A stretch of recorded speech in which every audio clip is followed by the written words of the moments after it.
actually have to have a go-to-market in mind when you are building a product, because you don't build a product.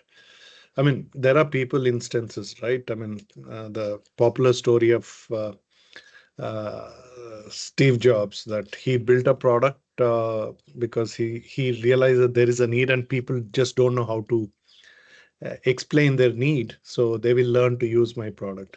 But in most cases, when you, I mean, unless you have such a conviction, then you actually think of your go-to market as in the process of you building a product.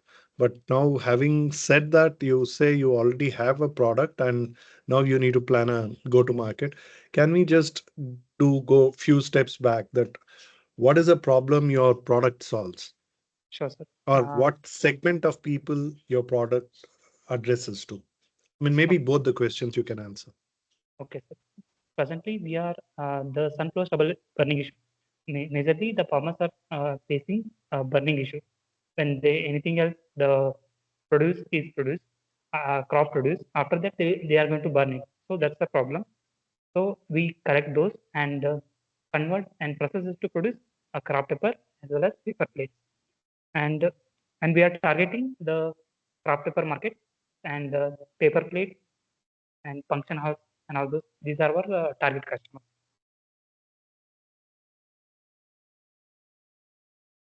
Okay, okay. And how is it priced in comparison to other things, the competition? Okay. The competitive prices in case of biodegradable products like areca nut plates, they cost 2 rupees per plate, but our plate is cost 1 rupees per plate because our plate is uh, le- uh, less weight compared to the heavy plate, the areca nut plate, and compared to plastic plates, we are giving our plates at affordable. We are affordable. When you say affordable, what would be the difference? I mean, maybe you are in higher by 20 paise. Yes, sir. So I think you have a uh, great price advantage for sure. Now, before we get into go to market, uh, how much of margin do you have in this process of 1 rupee pricing that you sell, and how much of supply chain and marketing have you budgeted in this pricing at a unit cost level? Unit cost. So I can produce it at around 30 paisa per plate. So, and the marketing cost will be about 20 paisa, and the um, so I can say up to 50% margin in this product cycle. Well, okay, but you still have to make it distributed, make it available at every place. So for now, we are looking at directly approaching the business. But is that what you're thinking, or Yes, sir. Yeah, I am uh, approaching to be only okay? And what is your capacity to produce? about I am 10,000 per 1,000 plates per day. 1,000 plates per day, and you Yes, can run 365 days with production. yes, sir. I can run. Awesome. So if you can run 365 days, where will you have bandwidth to go and sell to customers then? Okay. The wholesalers and the retailers I can sell. I am not reaching to the direct customers. I will go to Correct. the wholesale and then they Yeah. will reach to the customer. Yeah. Ideally, you should look at wholesalers and so that you don't have to be spending too much of time, and you also get upfront money, Yes, and and you can continue with your production, because if you can run 365 days, production takes up a lot of time, and it has its own challenges of operation, procurement, and perhaps even pollution, because process generates a lot of pollution as well, right? So you should ideally look at going through the distribution route. So in such a scenario, you need to be focusing at two things. One, uh, Currently, how are you doing? Are you looking at giving a white label solution, or are you branding your product and selling it? No, I'm not branding. So I'm simply selling the product, producing and selling to the wholesaler. I'm planning Okay. like And that way. those who are buying from you, are they putting their own sticker and selling? No, sir. Um, but presently the wholesalers are small ones. So I didn't approach the big ones because big ones requires the lot of production. That means 10,000 plus 1,000, 1 lakh plates per day. So that much production I don't have. So uh, I am reaching only small wholesalers. Okay. So, which region are you selling it in? North Karnataka region. So that means Hubli Dharwad. Okay. So, if you're selling it in Hubli Dharwad region, right? Uh, and you produce around the same region, same place? Yes, same region. My factory is Okay. in Dharwad. Your factory is in where? Dharwad. Dharwad. Okay. So, have you uh, explored selling it uh, to distributors? But Hubli itself is the biggest traders market, right, around that region. Right. So, what is your challenge then? You must be getting buyers on a regular basis. Is there a specific challenge that you have? No, sir. Still now, I didn't have any issues, sir. But I don't know what are the future issues I can get. So what are the things I have to focus on? I want to Okay. in future what are the things I have to do? I O- want to know. Okay. Well, Abhi, number one, you uh, to be fair, have pretty much addressed your immediate go-to-market demand, that you have identified your buyers, you're also selling, Yes, and you have a good margin as well. And you have a capacity to keep up the same production level 365 days, and you are in a sustainable space. So, which means you could pretty much run this kind of a business all your life, okay. right? So that's a uh, that's a first excellent situation you're in, right? So the next thing is that uh, uh, you need to look at branding and all that. So why do people talk about branding? What is the need for branding? To be able to establish a better recall value, and also better brand is supposed to give you one a sustained buyer because they identify it with your brand. So you secure a loyalty from your buyers. And two, the brand value should mean that it is adding to your margin. So it should actually say that people say, I don't mind paying this because it's a better brand. So I don't mind paying 10 paise more for this versus that.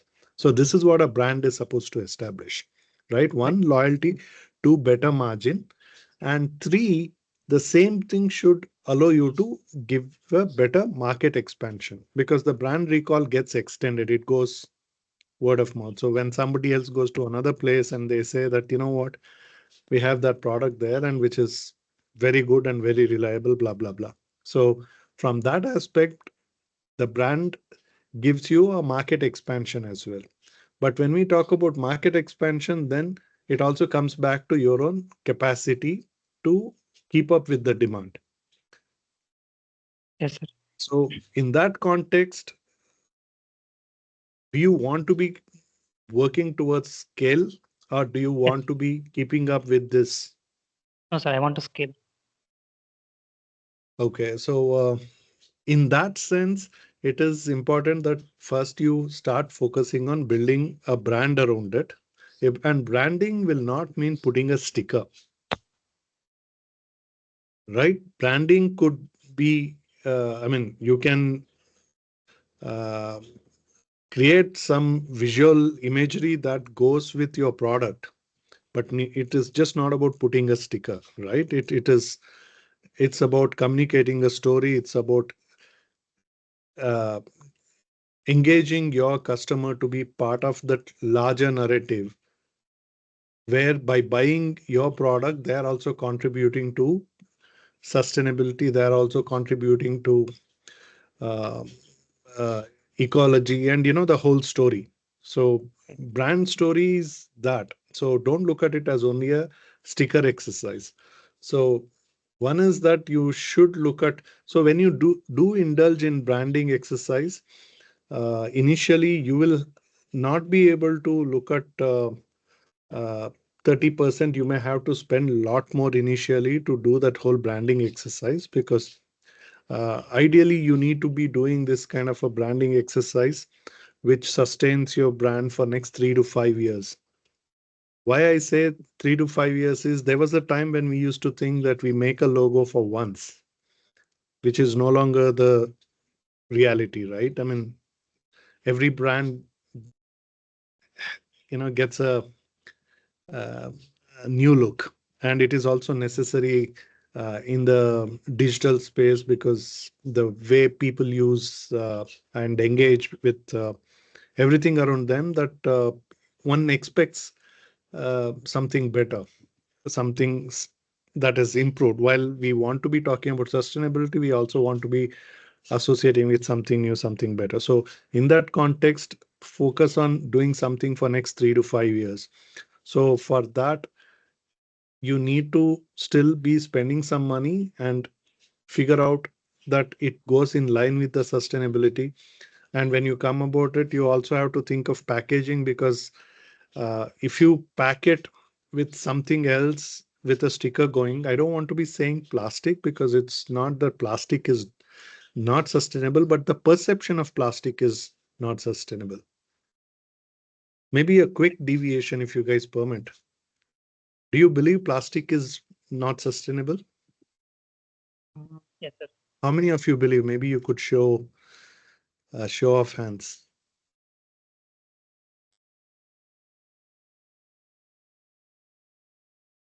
So only one thinks it's plastic is Ruman. Only Ruman believes that plastic is not sustainable.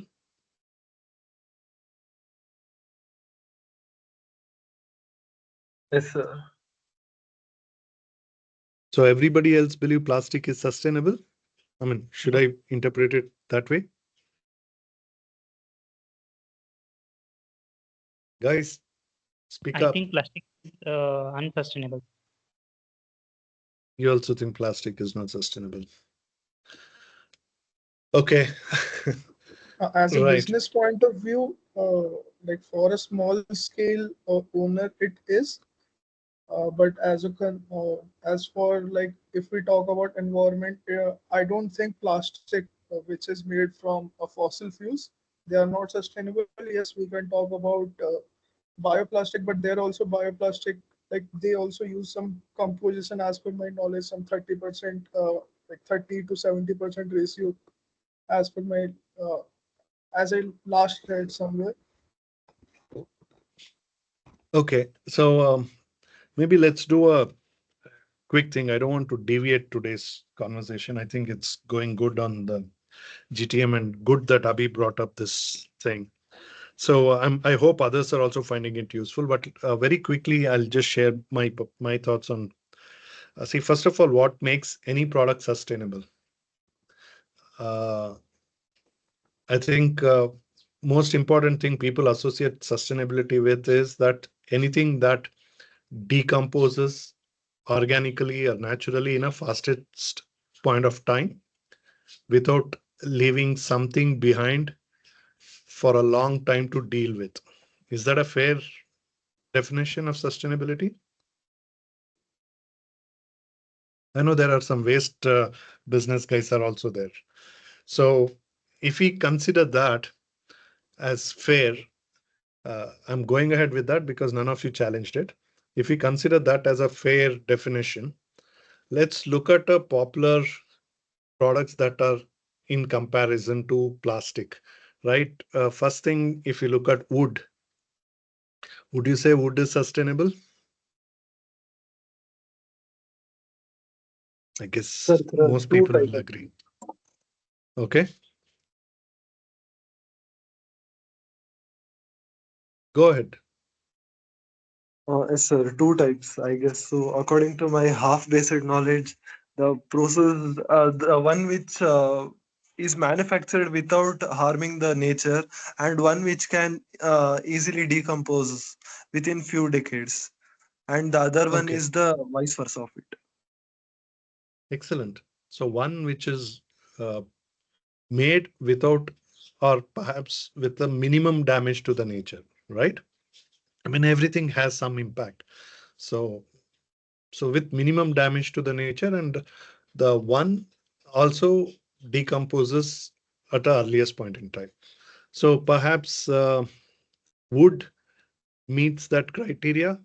But again, if we end up processing wood chemically, then it may not meet the criteria because the process of preparing wood to deal with whatever we do, those chemicals create a, a long-term negative impact for other life forms, right? So, but relatively wood is probably sustainable. But at the same time, what happens is that then we are having to chop off the wood.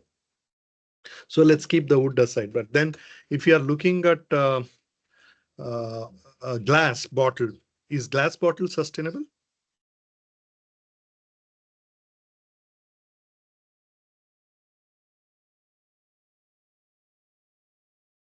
Can we say glass is sustainable? Yes, sir, we can reuse it. Um, Everybody agree with Roman? Or anybody does not agree with Roman?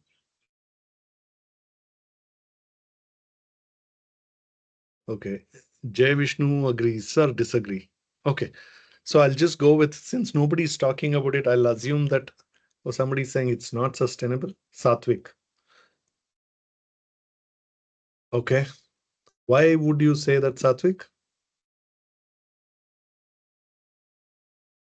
Actually, that was the answer for the very previous question. But yeah, when Or we you mean consider to say some, it is not sustainable? Plastic is not sustainable. yeah, yeah, if we consider a raw material, when we invest like certain amount of energy, that energy is either sent back to the environment in form of waste, or in you know like when you consider sustainability, it's related to energy that is given to the environment in a good way. So it totally depends on how we process that raw material. So if you consider glass, well, if it is used in window panes and all that, it might not be sustainable. But when it is used in let's say furniture or glassware that people think can be recycled, so that is it can be considered as sustainable in that point of view. Okay. Uh, anyway, hold that thought. That's interesting. But incidentally, we have to replace glass bottles or glass cups far more than the window panes, right? Glass in the window, because they don't break as often as the glass cups or glass bottles break. But okay, so you say that uh, uh, still it is better. So, and I assume others are also in line with that. What about steel bottle? Is steel bottle more sustainable than plastic bottle? And where do you see it in comparison to a glass bottle?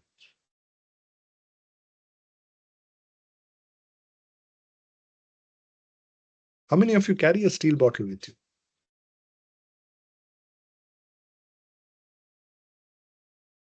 So Shiv Prasad, Satvik, Jay. So all three of you carry. So obviously you all think steel bottle is far more sustainable, right?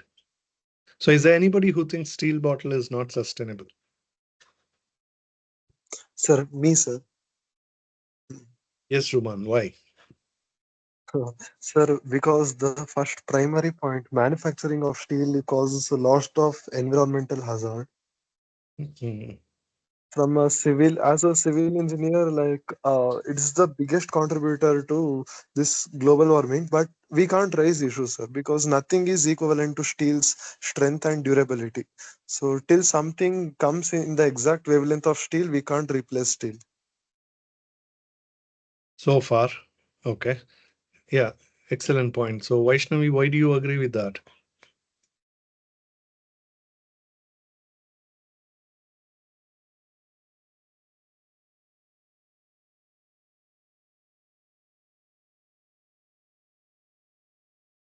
Not able to hear you if you're speaking.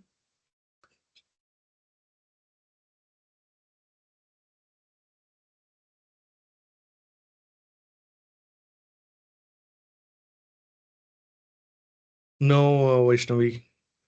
Or is it only me? Others are able to hear her? No, sir, we are also not able to hear them. Well, now we are again muted. So maybe try unmuting and speak again.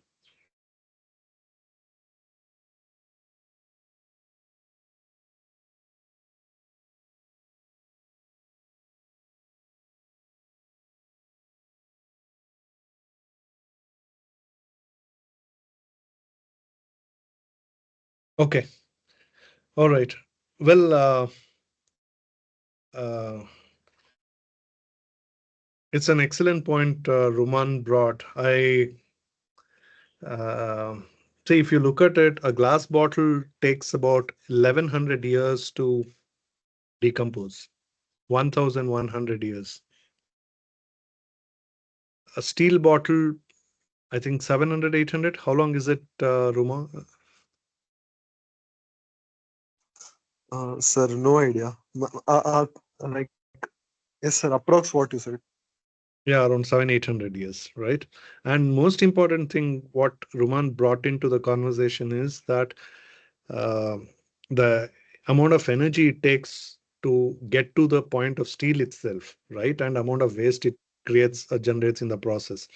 See, most of the time we don't look at a full life cycle view or 360-degree view of a product. If you look at a life cycle analysis of anything from the time it starts, in case of steel as a mineral, right, as iron ore, from mining to a finished product on your table, the amount of process it goes, and then afterlife. So if you look at it, perhaps the most sustainable thing is plastic, uh, even in comparison to paper. In fact, if any of you are interested further on this, there is a article I had written referring to some other research work and other articles.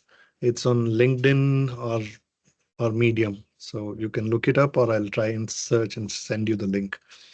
So, uh, so if you, Abhi, are trying to go with this in this direction of sustainability, it's very important that you approach a 360-degree view from the time you source the product to the afterlife of it, how it gets into. So that is a kind of narrative you should start looking at building, and then you'll be able to get through.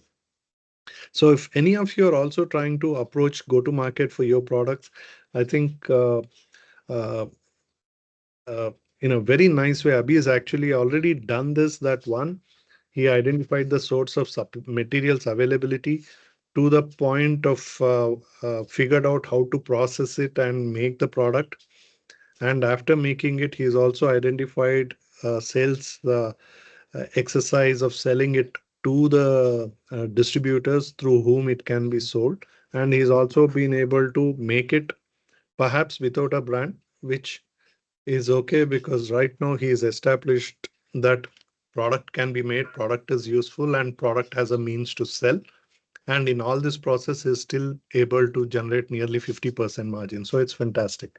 So this is the right time to look at it. So if you have not done branding and not planned a proper exercise, this is a good time to plan it. So I think it's a fantastic success case, in my opinion, even from a point of going to pitch for funding, because you have actually established your ability to make the product, sell the product, and generate good amount of profit. And now you can actually ask for even investments to scale it.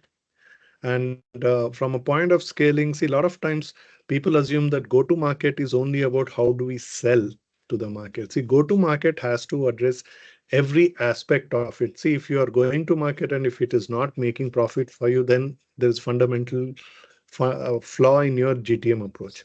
If you're going to market and if you're not able to meet the demand, then your very approach to GTM is also flawed, right? So you need to be planning out every aspect of it. And also, if you're going to market and if you don't have the proper brand story that engages your audience to come back to you, engages your target customer to come back to you, engages your target customer to recommend you, then also you're flawed.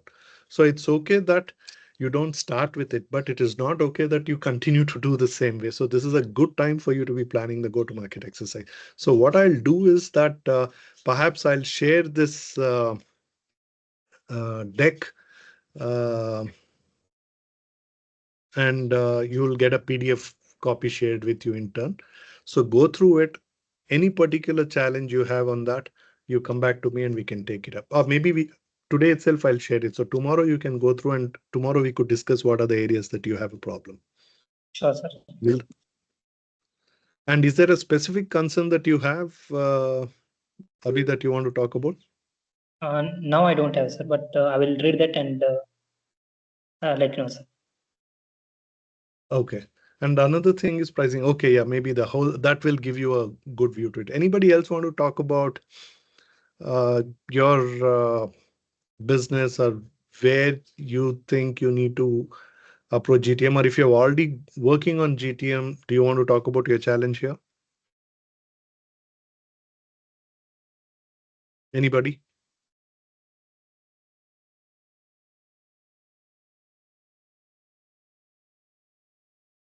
Sir, it's not related to GTM, but is it like is the scoring guideline same as the last cohort?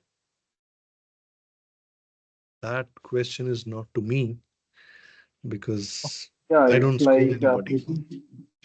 yeah, yeah. So there Yeah, is not Pratham. a part of things to better. Yeah, but the thing is, it is pretty similar. But I think some things have changed. But you can always refer the link shared with you on the task one card. I think you guys have received it, right? Yeah, yeah, yeah. Yeah, you can just see you have the scoring parameter section there. You can just view it. I think few Okay. things have changed, but yeah, very minor changes. Yeah, but please go through it once before doing it. Yeah. Yeah. Thank you. Yes. Okay.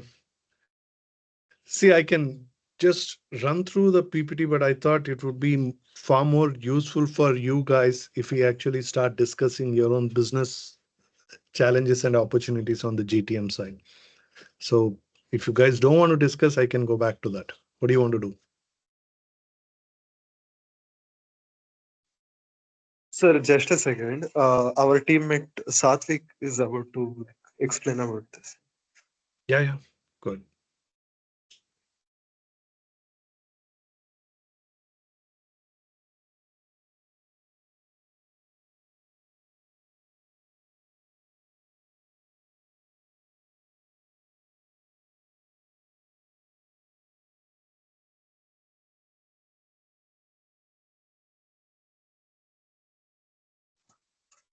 Sir, I guess his network isn't stable because of the rain. I will only go ahead. Sir, Hello.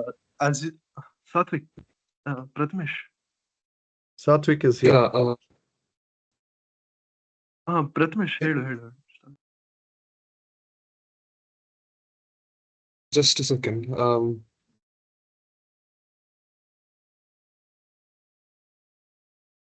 Yeah, am I audible, sir?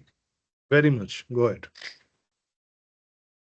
So yes, we had these two models. Like when we were started in this, the electronic, we did get few insights when we were when we surveyed the like going to few stakeholders, interviewing them, and seeing the actual market, what is actually happening. So we came up with two models. One was service based, another one was based. So the service base is like we create a business model that is combined with a platform so that stakeholders can maintain 100% transparency in between them, so as to like reduce the amount of resources getting wasted. So this was one of the insights that we got when we had surveyed. Basically, the resources, which in our case is electronic waste, either the Mhm. processed or the uh, used PCBs and all that, Mhm. they had been exposed to environment or being wasted just by stakeholders not realizing where this waste is at, and from where they can utilize its facility to get all these waste directly towards them without even hindering a bit in between. So that was the one of the models we had. The next thing was the machine-based model or product-based model, where we design and develop uh, a product such as a segregating machine to ourselves, so that we can concentrate, shift the concentration of all these flow of resources towards ourselves. As an example, to promote other stakeholders to induce circular economy in the ecosystem. Okay.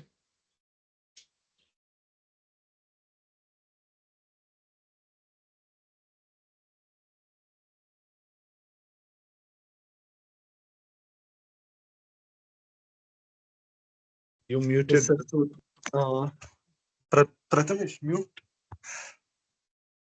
Hello, yeah, I I'm facing network issues. I guess I just can't continuously talk here. Ruman, you Yes, want sir. to go ahead with that?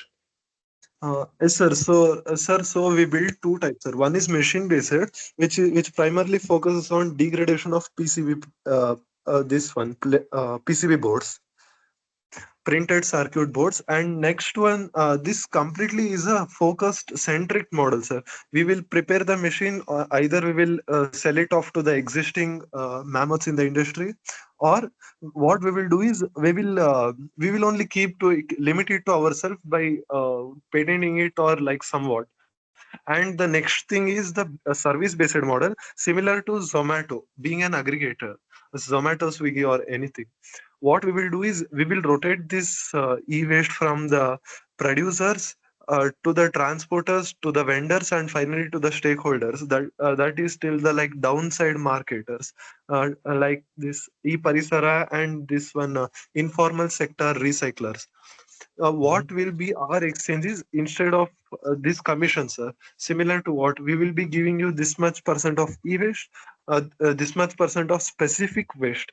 You will be giving us what and all the profit earned by this. Assume you have earned 100 rupees, you would be giving us 20 rupees.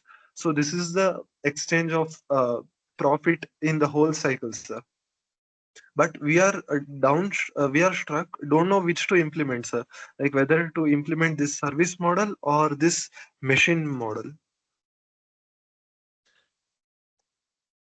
What's the advantage of so machine would be given to where? Who do you give it if you make the machine and make it available? Sir, machine we would distribute it, sir. That depends upon, like, as I said, if we go into the So what does service the model. machine do basically? Sir, the machine, if you pour a like complete composition of PCBs of 2 cross to 4 cross 4 mixed types of PCBs, it would be running on a plate where it would, the machine itself would segregate it based upon the size, 2 cross 2, 4 cross 4, 4 cross 6, and based upon that, it's a based on the dairy milk principle, sir. When you keep it in your pocket, the chocolate becomes soft because of your body temperature, and you are easily able to pluck off the this thing, hazelnuts No, and but all. who will be the user for this? This will be e-parisara guys who can use it, right? Exactly, sir. Not e-parisara, sir, including this in e-formal sector. Yeah. Um, but first target would be the e-parisara of the guys because they already have been, procuring a lot of e-waste. Yes, sir, definitely. So, how are they exactly? Why are you talking about it in the context of this or that? Uh, Sir, because we don't know to how to No, proceed in both of mission. them have a completely different functions, right? They actually can go together as well. So why is it this or that? Is it a limitation of your own resources, your bandwidth? What is it? Where is that coming from? Sir, this thing machinery, our Google, when I spoke with Gautam Nayak, sir, one Mhm. of the persons who is working on these design products, he told Ruman, Google doesn't show you everything. There is limitations for few things, and you need to step into the like higher interaction with higher personality in that specific sector. So that point like struck our mind, sir, and we have paused this making of machine. Okay. So what you're saying is that the machine is not made at all. The Yes, product sir. is not made, built at all. Yes, sir. He told check it in China because they have advanced thing, or in Russia. You may not be able to give a proper Google search, or else like search it thoroughly, or asks the vendor who export it to other countries. If it is there, then bring it down to India, scale it up. Well, that's a valid thing, but have you tried talking to at least the e-parisaras of the world? How do they do it, and do they see a need for a product like this? Have they looked up something available in China? Is it that they are not using because of its cost? Have you done any of that kind of a study to check, establish this? Satvik. Go ahead, Satvik. Yeah, am I audible? I'm really sorry, I was facing network issue. We did to Isara, actually. So they were using very primitive method, to like um, close like segregate this waste, and the method of that induced health hazards to the work people working around, and No, no, also that may be the case, but well, point is it because one, they are not available of a better product elsewhere, or two, they are available, but it is too expensive for them to be using it? Or three, they are just not aware of it at all. That's what I'm trying to say. Because you got an advice by somebody saying that there is a better product available elsewhere in the world. So if the person has looked up, you've not done a thing, at least in the market, those who are in this business, have you had a conversation to check whether are they aware of it? Is there a cost is a limitation, or availability is a limitation, or they are not aware of it at all? That aspect have you ticked off? so we No, did sir. not to e-parisara, but the informal sectors. They were not aware See, of the such kind informal of sector machines. anyway is informal, right? They may not be as organized, they may not even looked up at it. But Uh, yes, formal sir. sector is where at least have you looked up at which is that listed company in waste management, Hyderabad based? Zolo. Sorry?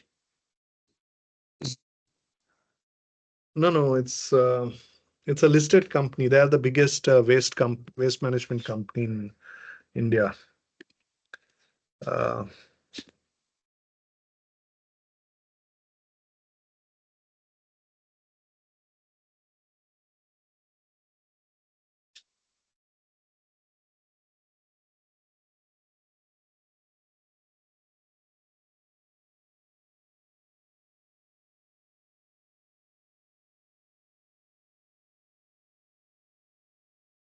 Sahas, sir. Not Sahas, uh, listed company.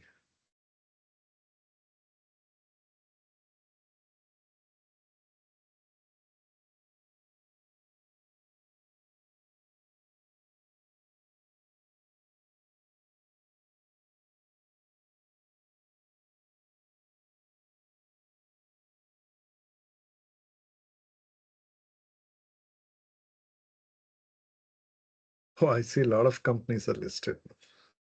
Ramco, Oh, Ramco, so it's sorry, eco. Oh, okay. Ramco. So Ramco was the uh,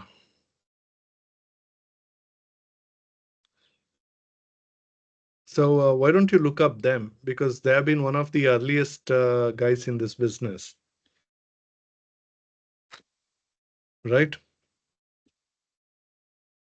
Why don't you check with Ramco? Definitely, Sure, sir. sir. So it becomes easy, and since they are also publicly listed, you may be able to find a lot of data available in the public domain itself. Because if you look at their annual reports, you should be able to find it. It will show how much of investment is going towards e-waste and what they are procuring and where are they procuring from. So all the data should be available. So that itself should give you enough data. See, sometimes Google search itself is not the thing. Maybe today you can even use chat GPTs of the world to get you this kind of data. They are actually better equipped. Yes, sir. So, We would.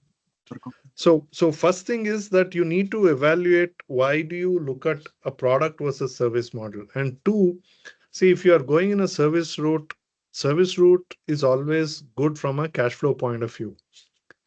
So it's good to go in the service direction at an early stage because service does not demand big investments to do it. So building a product demands investment, and building a scalable product demands more investment. And then if you're talking about filing IP, see, I am of the opinion that uh, patents have been around for nearly 200 years, but I think we are getting into the era in the next 10 years will be the end of the patent era. So, so I don't think we should be worrying about filing a patent. I think we should be worrying about monetizing a patent because 97% of patents were anyway not monetized or monetizable, in fact. So don't look at patent because, of course, you can look at it because government is paying for it and you may have to spend little money. But only thing is, it takes a lot of your time also.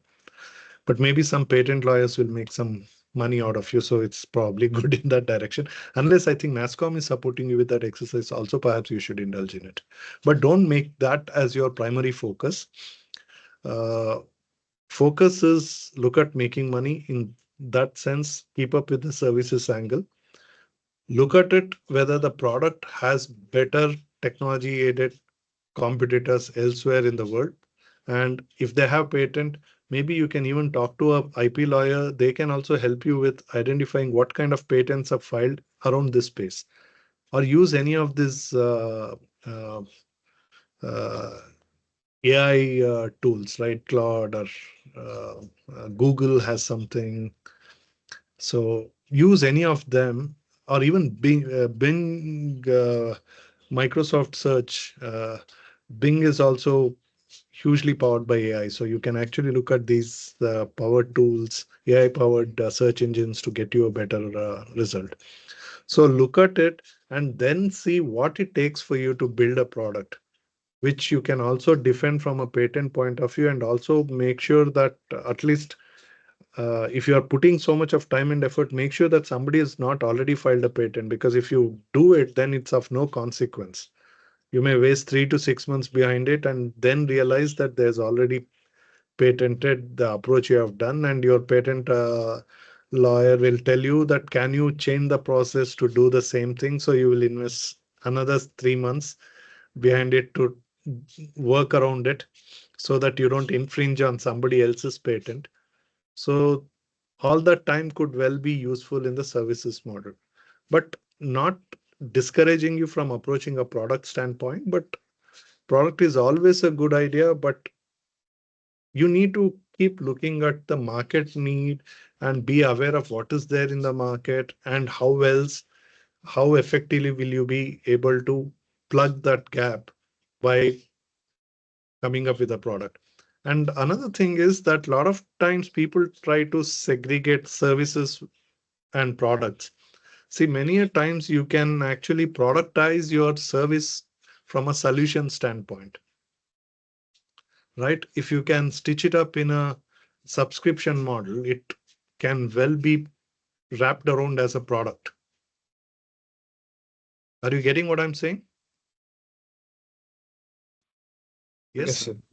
Yeah. So see, you are in the waste space. So if you are having to, uh, if you are providing a supply chain, if you are solving the supply chain problem of the waste, right? You pick up from where the waste gets generated and deliver it to the point where it gets sorted, right?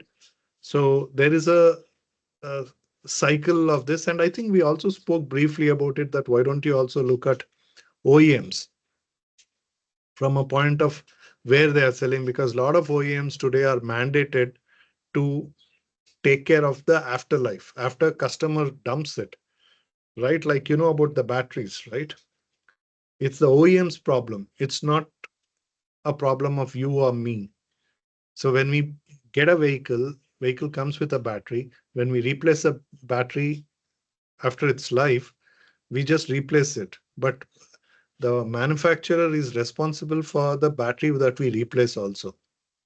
So they need to worry about the afterlife. So a lot of products are getting into that network, that play. So if you are getting into this space, you should start looking at it because that can be a very big revenue model for you. So please look at that. And that is still in the service realm. You can still look at it from a service standpoint. And once you stitch that up, you can actually look at it. How do you make it as a solution? How do you build it towards a subscription model? And how do you package it as a product?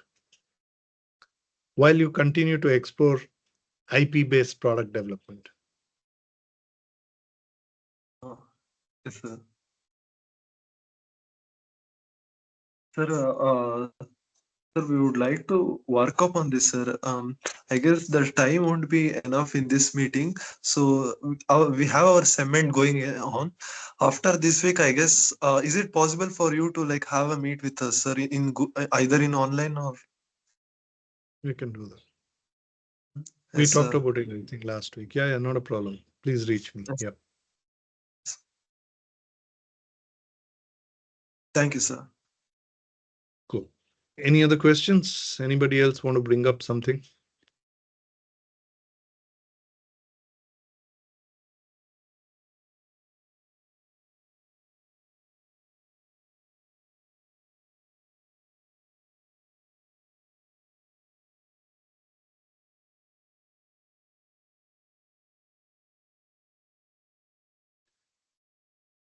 This is not that you're made to sit in a classroom.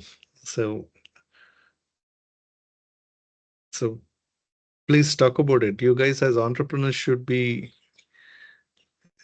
taking every opportunity to talk about your problem and if it can find a solution. So, and another thing is, it's just not that you're going to talk about it with me. You're going to be talking about it with so many other entrepreneurs. So actually, you may get a better solution from any of them. So why don't you guys speak up?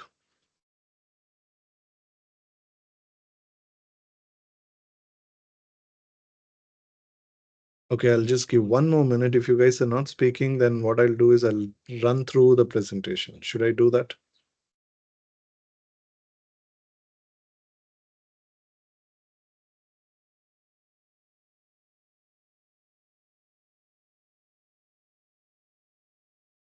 Hmm? Okay. I think all of you are quiet, so well, I don't know what happened. What did I do?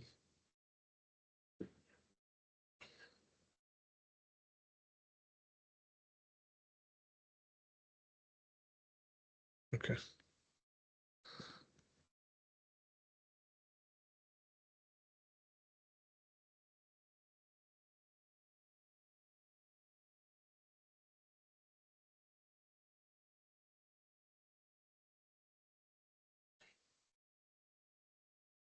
Okay. Are you able to? So let's look at One second, I'll change the view. This looks very funny.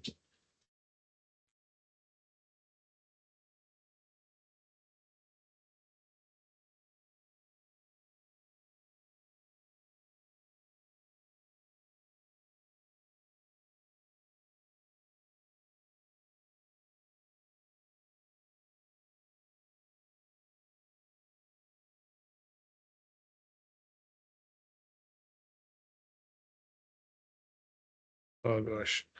Okay, whatever. So, see, I think we talked about some of these things, right? Oh no, I think I'm getting confused where I spoke. So let me run through quickly. Uh, you guys understand this aspect of, see, one most important thing most times when people plan go to market, majority of the time people get consumed from what I have built, what it cost me, and who I think is my customer, and why I think it is better than competition. Usual things, right? This is what most of us get consumed with. And most times we forget that how does the regulation play? Because this is a very, very dynamic space uh, in different markets, right? Now, even in the way we approach waste, see, there are different rules for waste processing within India itself from different one state to another state. Then there are uh, within a state there are limitation to certain product categories. Just give you an example. Um I come from a district called Coorg, or a place called Coorg. It's not even a. It is okay. Let's not get into the geographical definitions. I come from Coorg, and in Coorg, there is a local liquor which is actually banned, which was made by the locals at home, right? Like arak, if you will. It's locally processed and locally consumed, and government has banned it for production or consumption of it in that region. Uh, and this is applicable only within Coorg, and just outside of Coorg, towards Mangalore, if you go, there is a small town called Sampaje. It's actually the border of Coorg and uh, Mangalore or Udupi district. I don't know the district part of it, but it's on the way to Mangalore. There is a town called Sampaje. And just at the border, it is allowed to have that liquor. So people produce it, people consume it. It is one state. Both are in the same state. So there is so much of complexity in compliance, uh, depending on product and product categories and all that in this country, and even when we get down to one state. So it's very important that you please educate yourself about the compliance ecosystem of your state and also the markets that you enter. And this, I like to underline, is part of the go to market strategy. People like to think that compliance is not marketing. It's not about marketing, it's about business. So please don't try to bracket things into, okay, this is about marketing, this is about strategy, this is about sales, this is about finance and compliance. See, everything is about business. So you need to have that. So without you meeting the compliance demands, you cannot have a strategy of selling or marketing or reaching out to your target audience also. So please be wary of that. So that is one aspect of it. And next, I mean, that's a crucial component. So whatever the business you're in, please look at that aspect. So what do I want to highlight here? Uh,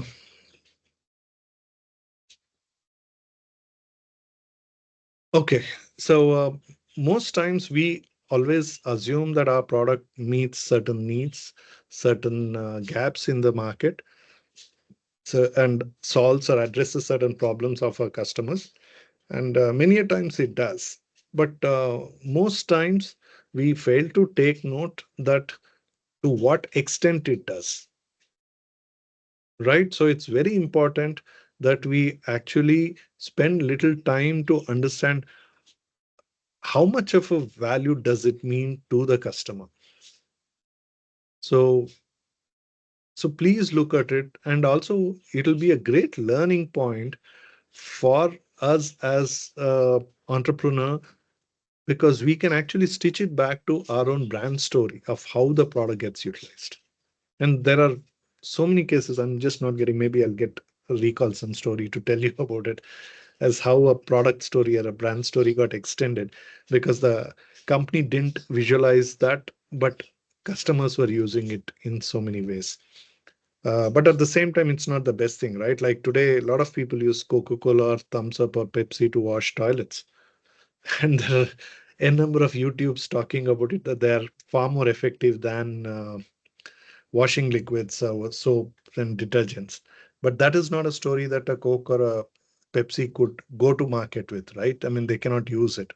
So, so you need to look at understanding and also underplaying. If at all you come across a situation where they are actually customers using your product in a manner that you didn't intend to, and if at all it adds value, then you should take it up and make a bigger story out of it. And also, if it does open up an opportunity, then you should also try to look at expanding the whole market need for it. And another thing is that there are a lot of times smallest of changes that you are required to do for your from your product point of view to cater to a different segment. Here, how many of you are from technology background?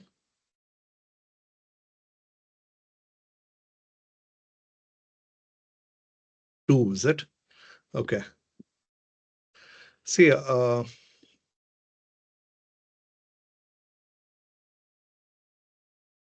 okay, so probably you guys are familiar with the HP story.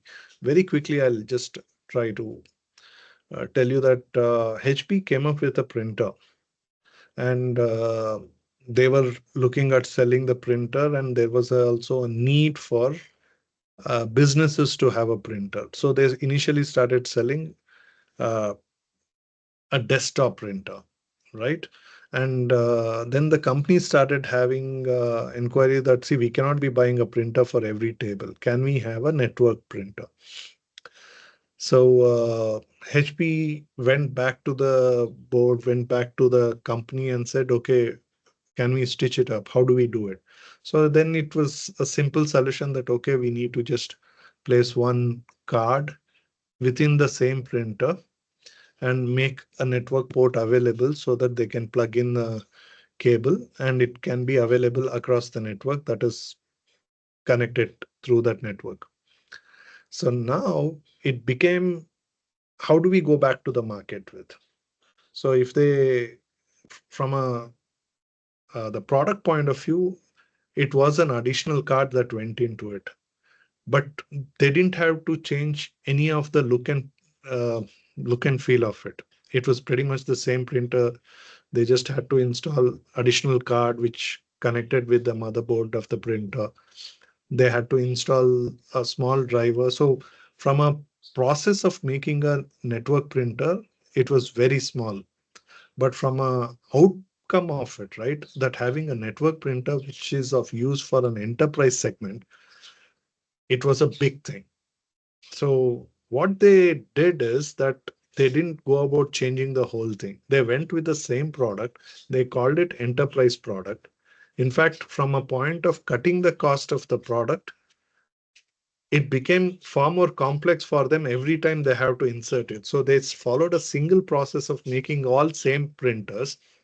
Only thing they started doing is that covering up the place where they could plug the cable.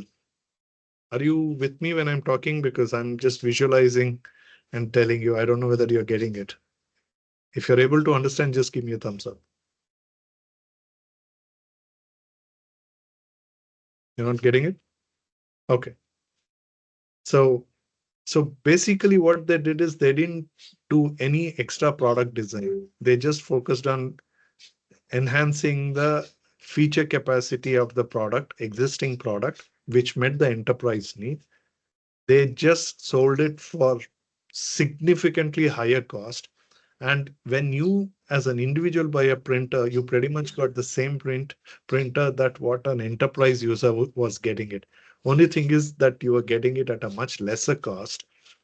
And all they did was that at the time of installing the driver, they would make sure that they remove or not install the driver for network from making it a shared printer available.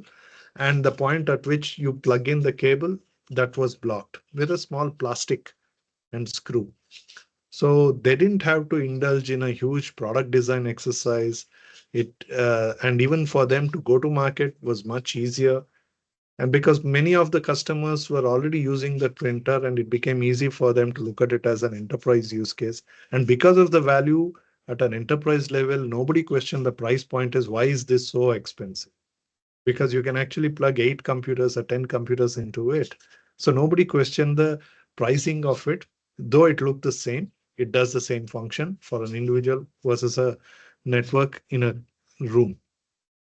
So many a times you could actually approach product from that segment. So it is very important that you understand the needs and preferences of those people.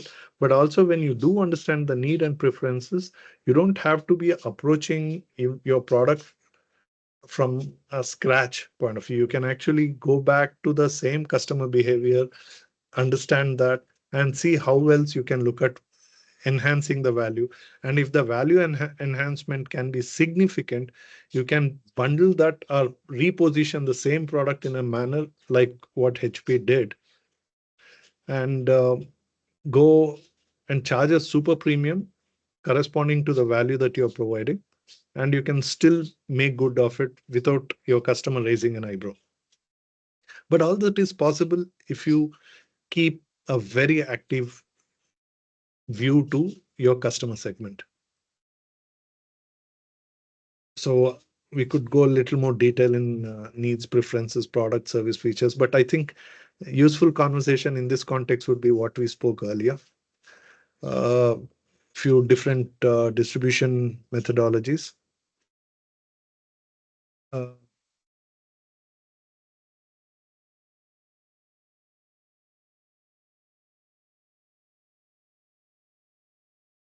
Another thing, uh,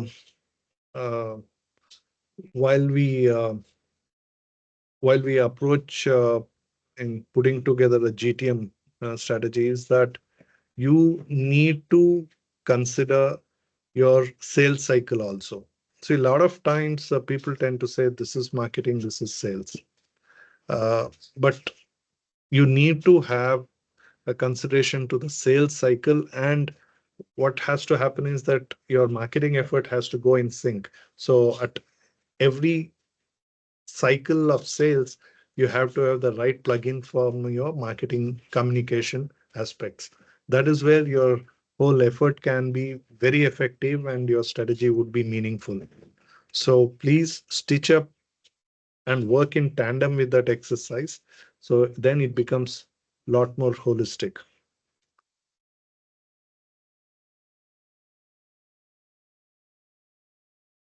Well,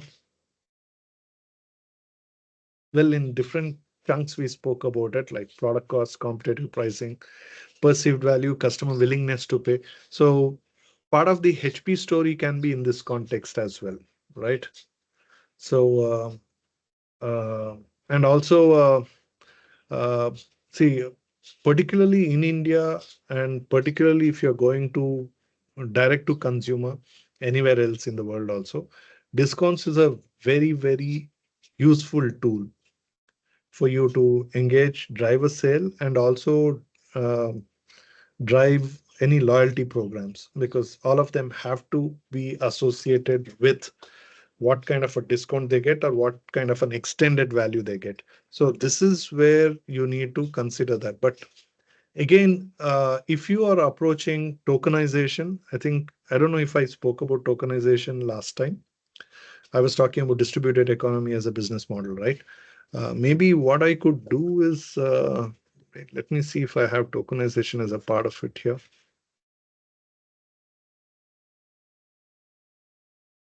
I'm not talking about it. Okay.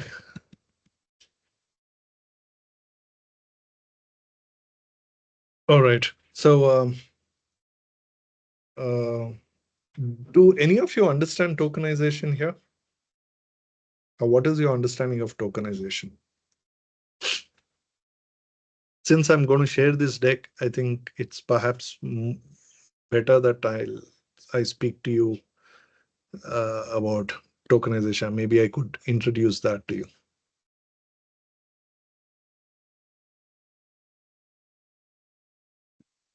One, any of you understand? Two, if you do, what is your understanding of tokenization?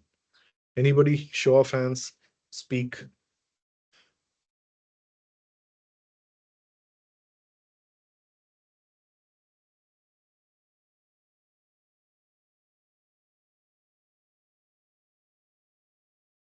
Uh, okay.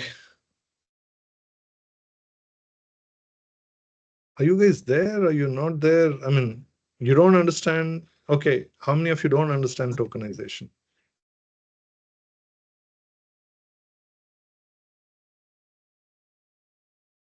All right. Okay. So let me do one thing. Let me send a link to Pratham. Let me send a link to Pratham about tokenization.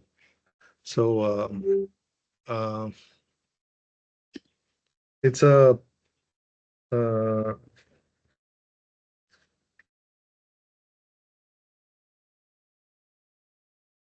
uh, it's a it's a there's a YouTube video. Okay, maybe I'll just share it here. It's a YouTube video that I had uh,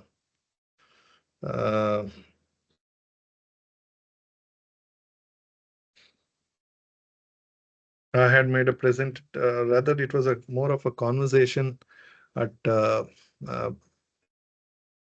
BCIC, Bangalore Chamber of Industries and Commerce.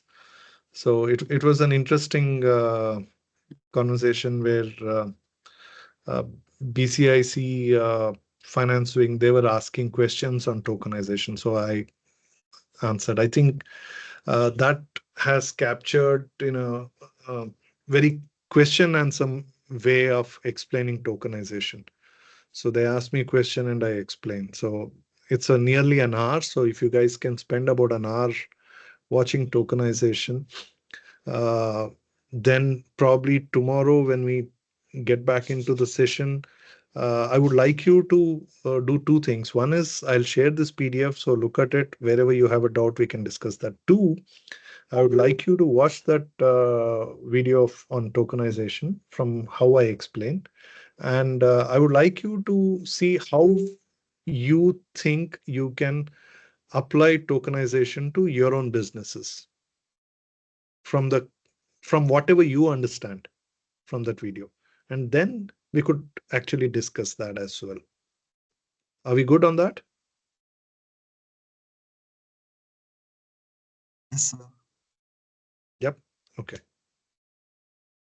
There was only one person saying yes. So, okay. Also looks like nearly six people are out of the group itself. Okay. So you saw the link, right? I've shared it in the chat room. So please uh, take it from the chat room. So I'll just go through the. So you could maybe another thing I'll come back to in the context of Abhi's business. We talked about scalability of business, right? See, uh, last time when we talked about business model, all of you were there. Yes, sir. All of you were there, right?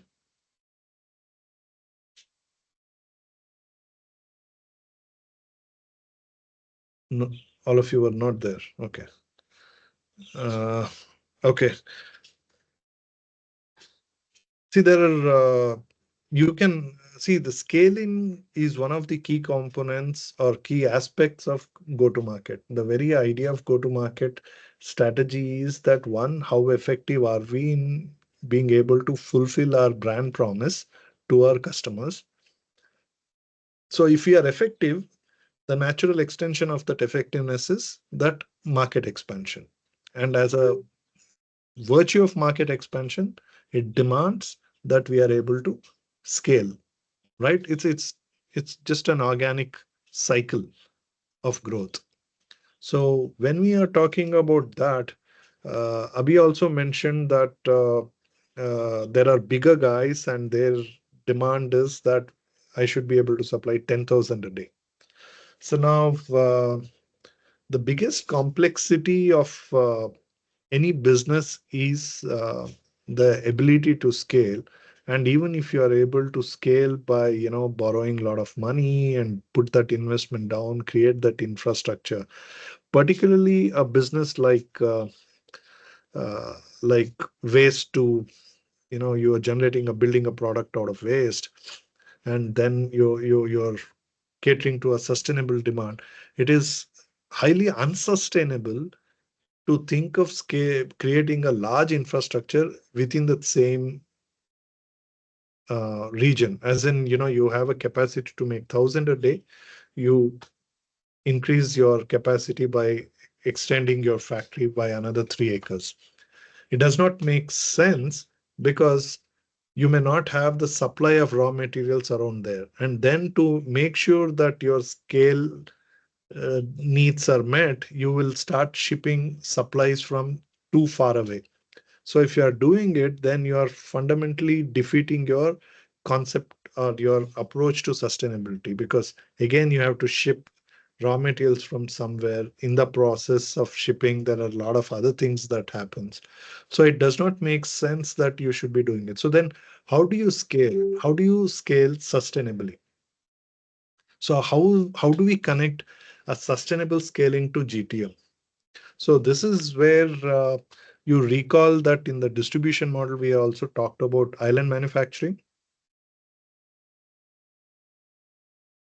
Anybody recalls? No, sir. Okay. Uh, See, island manufacturing is a concept prevalent in Europe, started off in Germany and slowly expanding. And it came into prominence uh, more so because of COVID. Prior to COVID, the island manufacturing concept was more about being sustainable. One, and two, also about reducing their dependency on China, because pretty much every product they consume uh, was coming from China, and Germany started taking a very hard look at it, that we cannot be depending so much on China. So that is where they started working towards it, and also it made sense sustainably that we look at source within a region and manufacture within that and distribute it. So design can come from anywhere, whatever that can be done digitally, like branding exercise, design of a product, working around the IP, others support can come from anywhere. But sourcing of majority of the product, if possible, all the components that go into making a product within a same region, and then putting the product together and just enough to cater to that requirement. So like, let's say Abhi is making 1,000 plates a day. If 1,000 plates are done in a town by one vendor in a small town, I think it's pretty good, because uh, in a small town or a village, if you look at it, if a village capacity is 5,000, maybe it's too small. But if a village capacity is 15,000, 1,000 plates a day is, I think, a very ideal number to be catering to their needs or demands. So technically, the concept of island manufacturing is that you have one island of manufacturing including the supply side, meeting the supply side, and building it and making it available to cater to the demand cycle within that region is what is the island manufacturing is all about.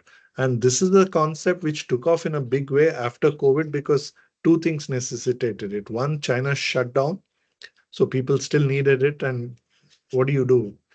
There is no supply coming. So you had to relook at how do you keep producing it. And that is what led to adoption of island manufacturing in many other places. So that is a great concept. Uh, if Abhi takes up and looking at identifying similar islands in different places, cities across the state. So you don't have to look at making your capacity bigger within Dharwad to make it 10,000 plates. You can actually make one in Dharwad, cater to 1,000, perhaps take out one in Hubli. I know, I understand it's a twin city, but if there is so much of a demand, you can actually look at setting up one in Hubli or like every other district around. So if you go with that approach, uh, uh, and Sir, I have probably in bigger, yeah, sir, I have one question. But the raw material we didn't get from anywhere else, so it's around Dharwad. So that's why it started from Dharwad. exactly. That's what I was trying to say. That if you were to expand the capacity, there may not be enough raw material available within the same place. So you may have to look at tapping into raw material supply coming out of some other city. Then the very concept of sustainability gets defeated because you are having to ship it, carry it basically in a diesel run truck. Right. So that is where island manufacturing makes far more effective. So if your GTM strategy is about being sustainable, then part of the go-to-market is what do you mean by go-to-market at a fundamental level? It is about fulfilling a customer need in a given market, which includes making of the product, packaging of the product, supply chain, which is to delivery of the product, and customer being able to pay for it in whatever manner for it, even if it means securing loans to pay for it, if it demands, if you're making an equipment, a larger equipment, and then fulfilling it and even providing service for it in case of an equipment again. So all of it can actually be done that way. And in fact, it's not a model which is very new or unique. Historically, it has been engaged, like we already discussed, right? That Coca-Cola did that, right? Pepsi and quite a few companies did that. In fact, uh, when uh, uh, Indian government partnered with Suzuki, we talked about it briefly. I don't know how many of you had an opportunity to look up my article on that about Suzuki, particularly Maruti Suzuki. Indian government approached it in a fundamentally wrong way of creating a sustainable infrastructure for it. So what happened is that the supply chain for Suzuki developed across India very haphazardly. So there is somebody supplying out of Bangalore, somebody supplying out of Coimbatore, somebody supplying out of Madras, somebody supplying out of Haryana in different cities in Punjab. So the supply chain grew all over. When Toshiba came to India, I already told you last time that Toshiba actually didn't find any of the suppliers of Maruti Suzuki qualitatively meeting the standards that Toyota wants or needs. So they pretty much had to reject it. And most of these guys caught up with it at a later point of time. But what Toyota had to do was to bring all their supplier ecosystem into India. So if any of you have visited Bangalore, if you have gone towards Bidadi, you will find that a lot of this supply network. So around Toyota factory itself, each of those component suppliers have their factories. So a lot of this supplier network. So in fact, what was done is around Bidadi, it became an island for Toyota. So nearly 70% of what gets manufactured, goes into making a Toyota vehicle in India comes from that region itself. So that is an island. Perhaps it was driven by Toyota's approach to business. May not be, there was no employment of the term island manufacturing at that time. There was no demand to be sustainable at that point of time. There was no reference to ESG measure, nothing.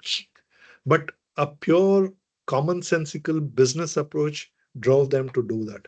So if you ask me, everything about being sustainable, if you approach it from a very, very fundamental common sense level, you will be sustainable. This is exactly what Toyota did. Later on, we put a lot of labels to it: ESG, sustainability, island manufacturing, all those things. But unfortunate thing is that that didn't get replicated elsewhere. But today, with the island manufacturing post COVID, the world is talking about it. And I have been talking about it for last 7 years as distributed economy model from a point of rewarding every stakeholder, but it's very, very commonsensical, and by virtue of it, it's also very sustainable. So please look at it, and it cannot be independent of your go-to-market strategy. And go-to-market strategy does not come after you build a product. Go-to-market starts building up along with your product evolution. Product life cycle itself has to be stitched into it. So if you're in an early stage, start looking at it today, because you build a product to a customer, you should be able to define your customer to the last mile detail. I mean, mile would be a wrong term today, probably millimeter detail, right? So if you're talking about making a specs, uh, you probably have to have the habits. Of course, today pretty much everybody at every age spend so many hours of time in front of any digital device. So so you need to be able to look at how do they use it and what are the aspects of it. So in that sense, you need to be able to profile a customer to a very detailed. So that helps in doing it. So don't look at this as an independent exercise. It has to be, and it is very much an integrated exercise of your product journey. Unfortunately, it is separated more for the ease of delivering, reaching, but you have to look at it in that sense. Any question here?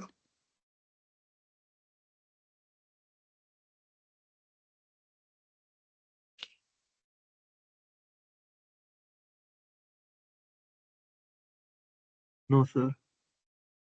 Okay, another thing, I don't know if I've talked about, see, some of the lingos in this slide you see, it may be relevant from a digital product sense, but what is very, very important is that no matter what line of business, whether you're doing a D2C business, you're doing it through the retailer or a wholesaler, you have to design your own evaluation metrics, right? You have to have metrics that you put together to say, how do you measure your effectiveness? If you don't do that, it's going to be very, very difficult for you to be relevant in the long run, because the whole process can be so consuming, right? I mean, if you're even making that sustainable plate, it is consuming because you need to be going after your supply side.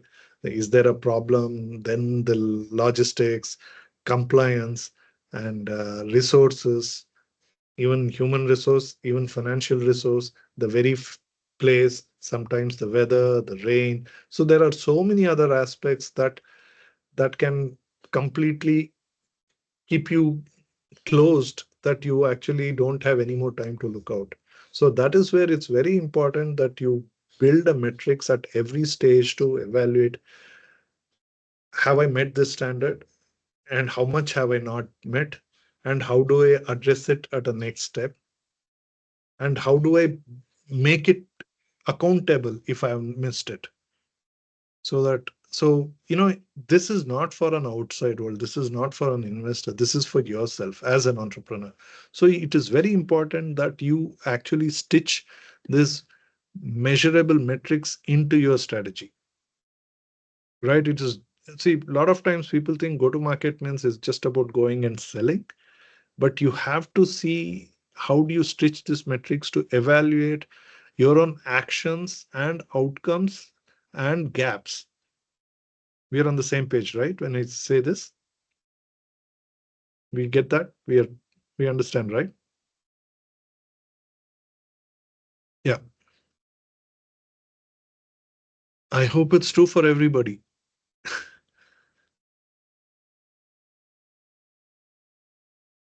Sort I'll of, sir. just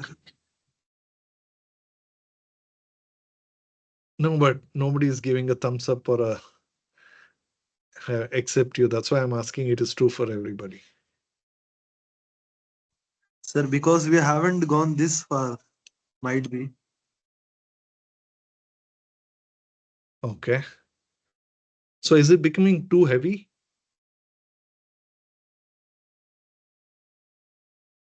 No, You sir. can. Like, uh, Yep. if it's becoming heavy, we would let you know, sir. Yeah.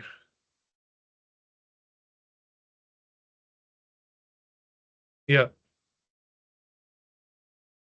So so if we are able to keep track of it, if we build a metrics for us to evaluate every action, and most importantly, what is the outcome that we want to achieve at every stage, and how do we measure that we achieved, or how do we measure that we didn't achieve? See, that is a very important component. If we have that metrics, then it becomes much easy for us to go with this iterative process. See, a lot of these terminologies may be very digital friendly if you are a digitally driven business, but believe me, it's not very different for a non-digital business or a traditional business, if you will. So the same things, uh, you just be devoid of the lingo filter. I think the same logic applies for everything. So you have to be approaching it in that sense to be able to evaluate so that you actually can look at other options and how do you meet those timelines or the targets or whatever the milestones that you had set to achieve. So this is where I actually go through, and I've also detailed out a lot of points. So I would like you to spend little time in each of it. So from a digital point of view, a lot of these things become relevant, but try and apply it to whatever the line of business you're working on, whatever is your business idea that you're building on. Please apply this. In fact, uh, uh, this more than a 2 hour session, it could well be a full day workshop to do it if you have to go through each of those exercises. So that is where I was saying that you please apply it and go through it. So any questions?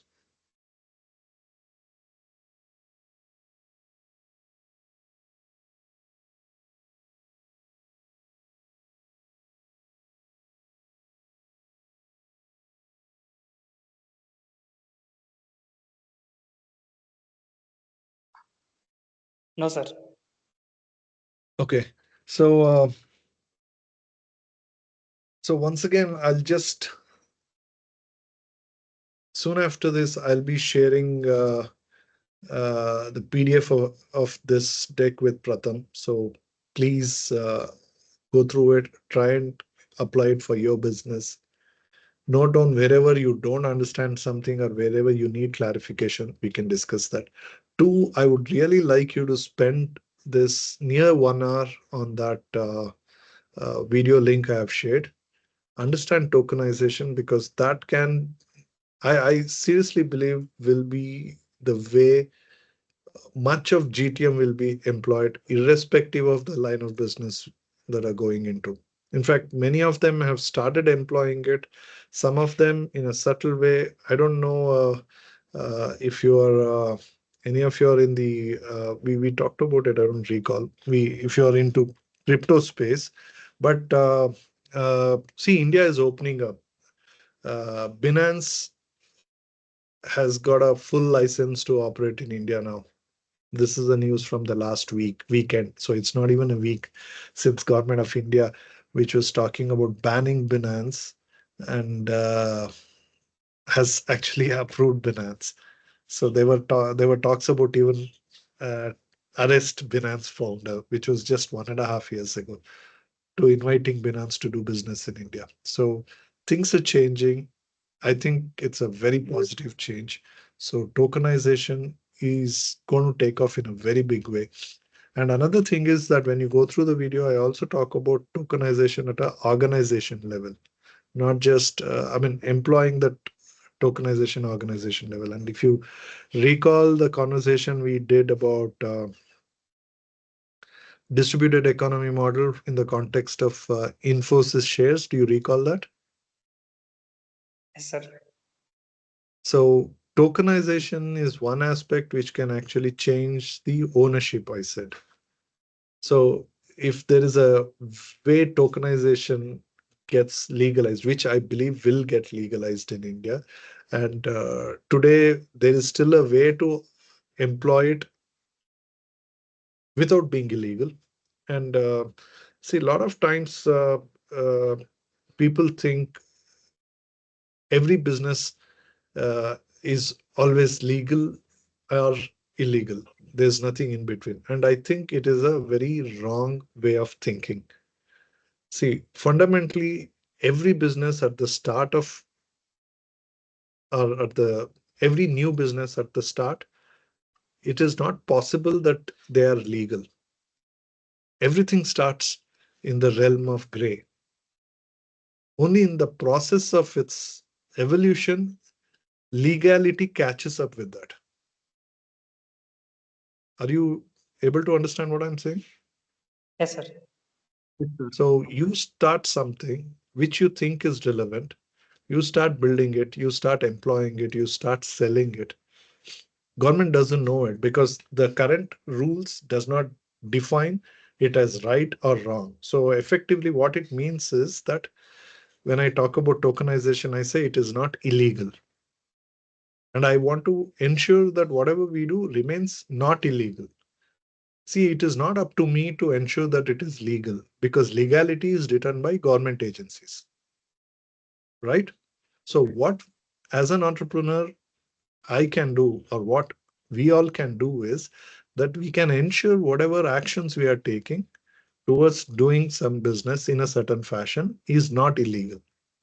And why should we be doing it in that direction? Because this is how we are able to bring in a lot of differentiation and also create value and also sustain value and also create value for all the stakeholders so that it creates a larger value for a longer period of time. And particularly if we are talking about distributed model with island manufacturing, and we are actually talking about creating a larger scale with far less resource. I think we briefly talked about it in the last conversation as well. So that is why it is important that you understand all these aspects. So go to market, doing business, a right business model is not always about what is legal. It is all about not being illegal. So focus on that, not being illegal. And if you're doing it right and if it is scalable, then legality will catch up. Uber was not legal. Even today in Bangalore, I live in Bangalore. You want to drive an auto, you want to drive a petrol or a CNG auto, you need a permit as an auto driver. You drive an electric auto, you don't need a permit. Because the current rule for auto driver was only for petrol engine. And then they updated it for CNG.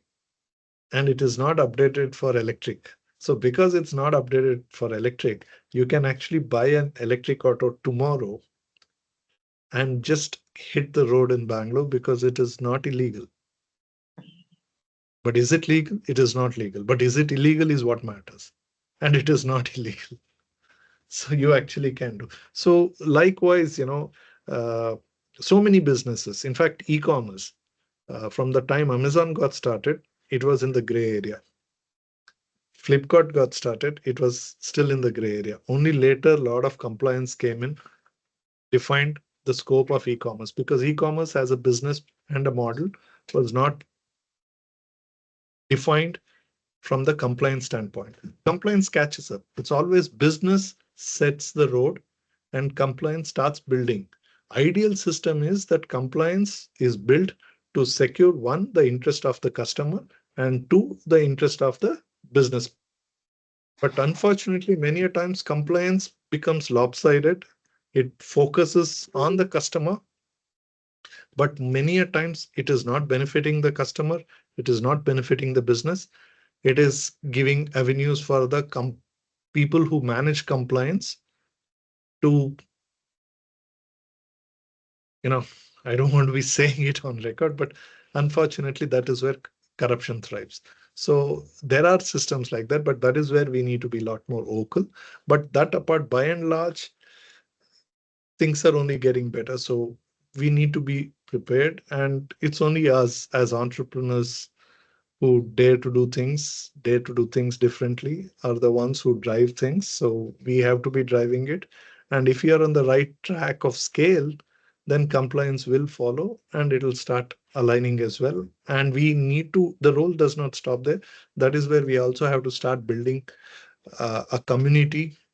And if you are able to build a community with all stakeholders, we will have a larger, better voice so that we actually influence the policymakers to make sure that compliance does not hurt us in the garb or in the facade of securing customer interest alone.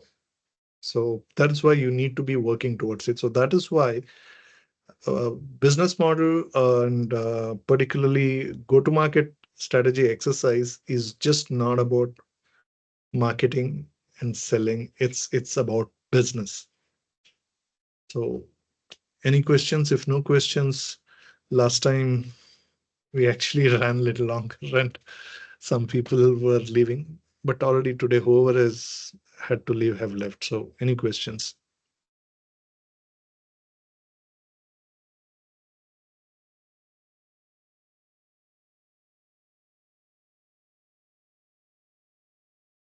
So silence is no question.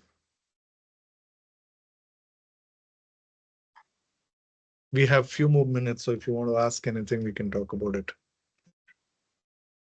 Sir, shall I get your LinkedIn profile? Sorry? A LinkedIn link, sir, so that I can connect to you. Okay.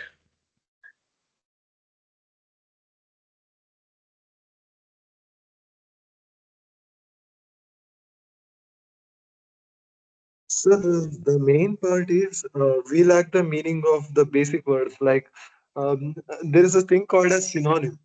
So when we use it in different perspective, there is a different meaning, no sir. So that's the thing where the bridge between you and us remains away.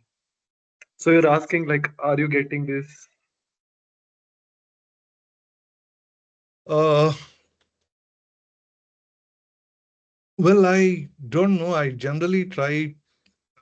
I don't use popular jargons as much as possible, but see, some of the things like tokenization, it is tokenization. There is no synonym to tokenization. So I'll have to use tokenization. So, but of course, I did clarify when we talked about island manufacturing that as a concept, when I explain it, I think it becomes much easier. See, some of these terms or terminologies are popular and established. It's not about not using a right synonym, but some terms I have to use because there are no alternates for that. But at least on the concept side, when I'm able to explain, I think it becomes easy for people to catch. And I do ask because, see, all I see, you got to see from my perspective. I only see PA, JK, MPP, PL, DV, DK with mute. So I don't even know that there are faces listening to it. Not looking at it is one side of it, but even listening to it. So, many a times I'm saying that. So just to say that, am I in the same page? Are we keeping up with the same pace? And also, I think I understand that this forum is very wide, right? I mean, earlier I was under the impression that it's mostly from NCR region, but now I know that it is actually spread across and even from Andaman. What's the name of the guy? I think he's obviously not here, otherwise he would have spoken. Sorry, Shahid, right? Yeah. So Shahid from Andaman, I remember. So he's not here, so otherwise he would have obviously been interacting. But So we pretty much have the whole India. So I don't know. Sometimes my diction may be little problem. The way I speak may be a problem. We all have different ability to uh, relate or connect with, right? Because Indian accent is not one accent. Indian accent is as diverse as India. So,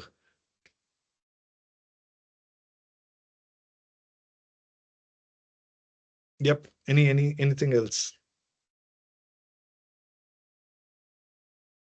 So, Abhi, actually, I'm pretty familiar with Hubli and Dharwad. So, if you need any help, some people around Hubli, Dharwad, I can surely help you out. Sure, sir. Yes. Yeah, actually, all of you guys should connect with each other and see what business you're doing and see how each of you are able to connect with each other and use this opportunity. I don't know. Do you guys all, uh, I mean, you're all familiar with each other's business? You are, is it? Okay. No? Sir. Wow. Okay. Uh, then Pratham, you should probably see how do you create a Yeah, platform for ecosystem. yourself. Yeah, yeah. Have to see that. Yeah. So, because there are many teams, so some people join for this workshop, and next set of workshop people, different teams join. So it's pretty hard to get introduce all the teams to everyone. See, today WhatsApp groups have much bigger capacity. So why don't you just keep create a group and maybe create one Google Sheet where people can put their name, their business, and their region. So at least it keeps getting updated. So every time a new member joins, you tell them just add your business to it. Correct, correct, correct. Yeah. So then people are familiar and it becomes easy for them to connect because even Yes. introductions can get missed and that Excel sheet can be tagged, Google Sheet can be tagged right in the Hmm. uh, group itself. Correct, correct. Actually, we have all the projects data, but we have to see like whether we can share it to like, because some people fear of fear to No, no, sell that's their. why. No, no, you should Yeah, not put it up.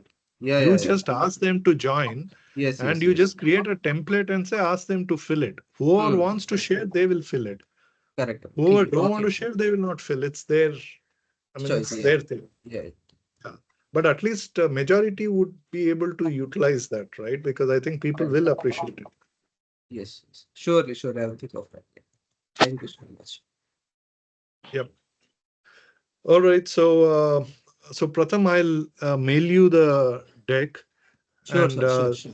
this link on of YouTube. I've already shared it here for those who had left the group earlier on. If you think many have missed this part of the chat because I don't know what time I put it around 6:27, it says. Hmm. So quite a few people left before that. So if you want in another group, you can share this link with them. Sure. Ask them to go through it. If they're coming tomorrow, then let them be familiar with that and we'll try to respond to it in their questions on this. Sure. Sure. We'll do that. All right. Yes. Thank you so much. Then we'll see you Thank you. tomorrow. Thank And you so sorry much. for coming in late. Yes, sir. Yeah. Yep. All right. Yeah. Bye Thank then. you Thank you, so much, sir. sir. Good night. Yes, sir. Yep. Bye. Good night.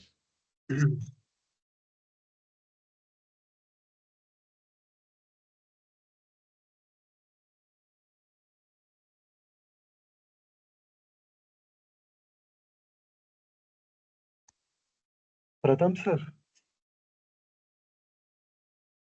Hello.